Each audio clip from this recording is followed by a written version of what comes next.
देखो एग्जाम्पल, दो एग्जाम्पल है इनसे रिलेटेड, इन टॉपिक से।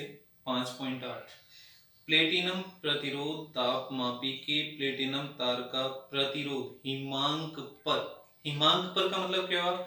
T बराबर 0 डिग्री सेल्सियस, इसका मतलब T1 बराबर 0 लिख सकते हैं, या T बराबर 0 पर हिमांक पर 5 ओम तथा भाप बिंदु यानी T बराबर 100 डिग्री सेल्सियस पर 5.23 ओम है। जब तापमापी को किसी तप्त ऊष्मक में प्रवेश किया जाता है, यानी कि आपके पास जो वाष्पन बिंदु है, भाप बिंदु, उससे ज्यादा ताप वाले में तो उसमें प्रवेश कराया जाता है, तो प्लेटिनम के तार का प्रतिरोध कितना हो जाता है? 5.795 ओम हो जाता है। तो ऊष्मक का ताप ज्ञात करना है, आपको सबसे पहले दिया है T1 बराबर 0 डिग्री सेल्सियस, ठीक है, या T बराबर 0 डिग्री सेल्सियस पर प्रतिरोध R0 बराबर 5 ओम। 0 तो 0 लगा दिया। T बराबर आपके पास है भाप बिंदु 100 डिग्री सेल्सियस पर प्रतिरोध, तो यहाँ लिख दो R100 बराबर कितना दे रखा है? 5.23 ओम। फिर है किसी तप्त ताप ऊष्मक में रखा जाता है, तो उस समय उसका प्रतिरोध T बराबर आपको पता नहीं है क्या, तो उस समय ये पता करना, तो उसका RT बराबर आपको दे रखा है 5.795 ओम।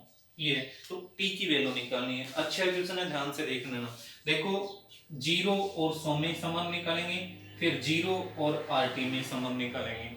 आप बेसिकली आप जानते हैं, चूंकि RT प्रतिरोध की ताप पर निर्भरता बराबर आपने किया था, या RT माइनस R0 बराबर एल्फा R0 और इनटू डेल्टा T। देख लेना पीछे। अब पहला आपके पास इन दोनों में संबंध निकालें, तो पहले R100, RT की जगह R100, इसलिए R100 माइनस R0 है, माइनस R0 बराबर एल्फा R0 डेल्टा T, अंतर 100 माइनस 0 कितना आएगा? 100, तो इनटू 100, समीकरण 1। अब इसमें और इसमें संबंध निकालेंगे। पहले तो भाप में रखा था, फिर तप्त ऊष्मक में रखा था, तो इसी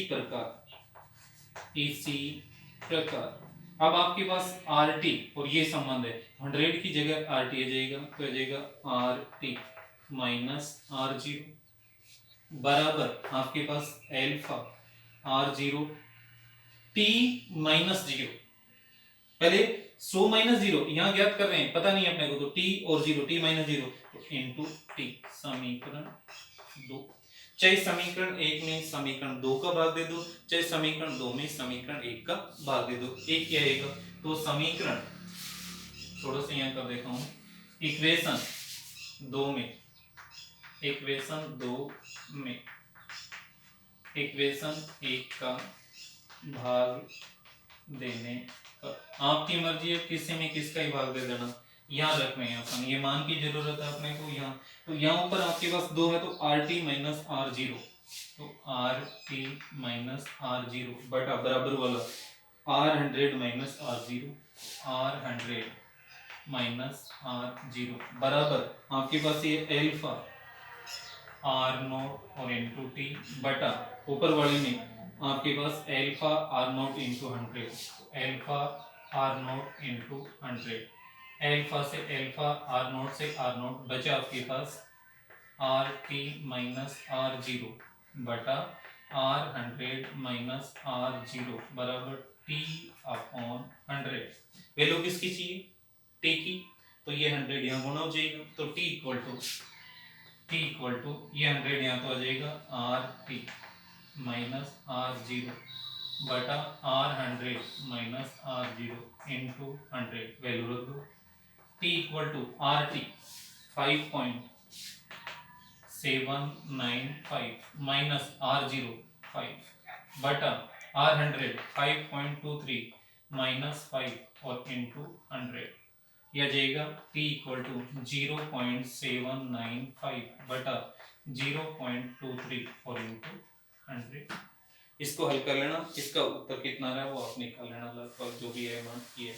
अब देखो उदाहरण अगला, इसके उत्तर मैं आपको बता देता हूँ, उसमें साथ में जो दे रखे हैं ये, इसको हल कर लेना, पॉइंट आप काट के जितना भी है ये t इक्वल टू यार t equal to 345.65 degree Celsius, ये इसका आंसर है। अगला क्वेश्चन देखो, सेम ऐसा ही है।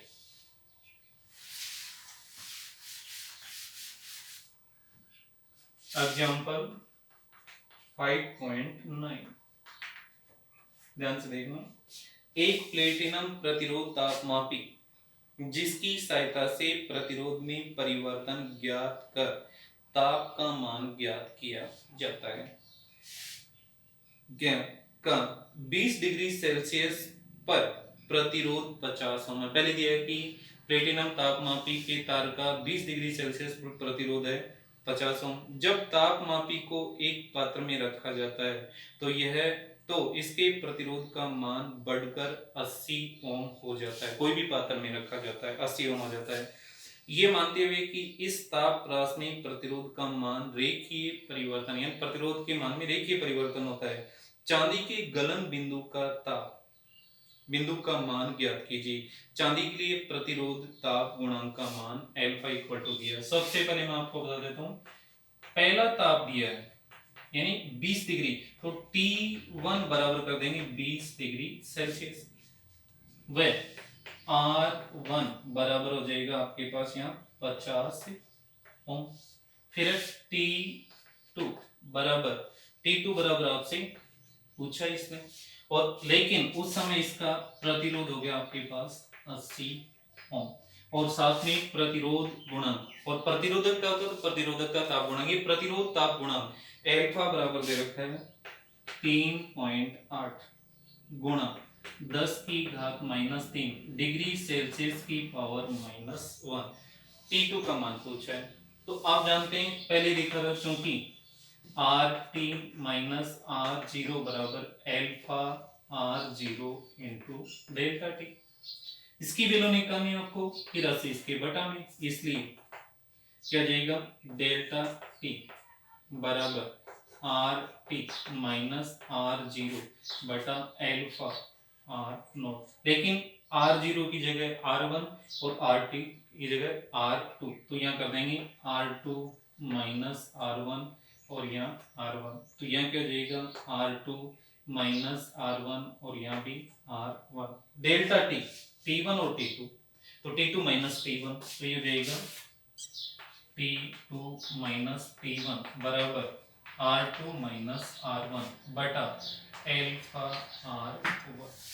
मान रख दो, T2 का मान पूछा है, माइनस T1 का मान 20 डिग्री सेल्सियस बराबर 20 डिग्री और फिर डिग्री आगे लगाना, R2 बराबर 80 माइनस 50 बटा अल्फा 3.8 गुणा 10 की घात -3 और गुणा R1 की जगह 50, तो T2 माइनस 20 बराबर 30 बटा 3.8 गुणा 10 की घात -3 गुणा 50।